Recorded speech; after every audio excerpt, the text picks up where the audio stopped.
The chair recognizes the gentleman from Texas, Mr. Green, for 5 minutes. Thank you, Mr. Speaker. I do ask unanimous consent that I be allowed to address the House for 5 minutes to revise and extend my remarks. Without objection. Mr. Speaker, it is always an honor for me to stand here in the well of the House, to know that I am one of less than 450 people in the world who have been accorded the preeminent privilege of standing in the well of the Congress of the United States of America. And it's an honor to stand here at this podium with a rostrum behind me with the word justice etched in it. Right behind me, justice is etched into the rostrum. You can't see it at home because it's low and it's beneath the view of the camera. But today I want to talk about justice, Mr. Speaker.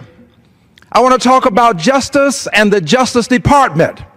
And I do this, Mr. Speaker, because we have a president-elect who has said he will be a law and order president. Mr. Speaker, I want to make a distinction between law and order and justice. And I want to attribute this to the Justice Department versus a law and order department. Mr. Speaker, you can have law and order in a dungeon, but you won't have justice.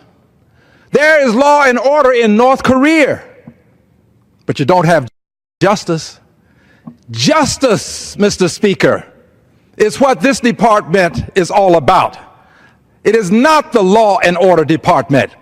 One of the best ways to explain it is to hearken back to something that was called to our attention yesterday at the hearing for the nominee to become the head of the Justice Department.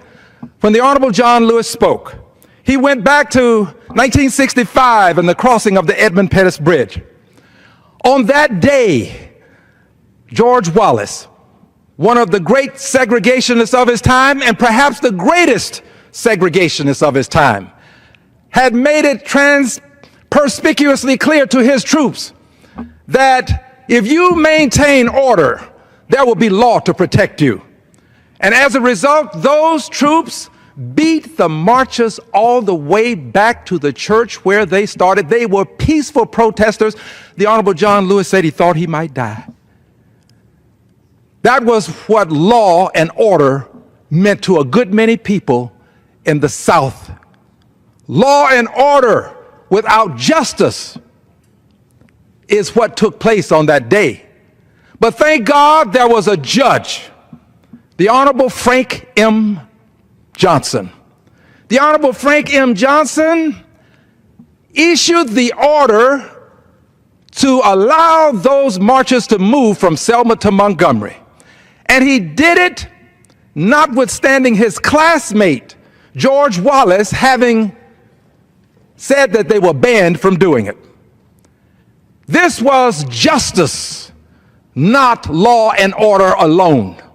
This is our fear, that the Justice Department will go back to the hands of someone who may consider it a law and order department, a department where there is a belief that you can do anything to maintain the order, and there will be law to support your actions and activities. Mr. Speaker, we must protect the notion of justice for all people in this country.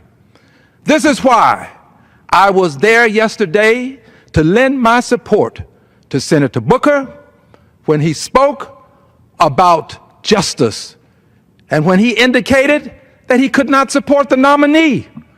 I was honored to be there, seated right near the Honorable John Lewis, when he said he could not support the nominee. And I was also honored to be there with the head of the Congressional Black Caucus when he indicated, Cedric Johnson, when he indicated that if this nominee is a civil rights advocate, why is the civil rights community so opposed to him?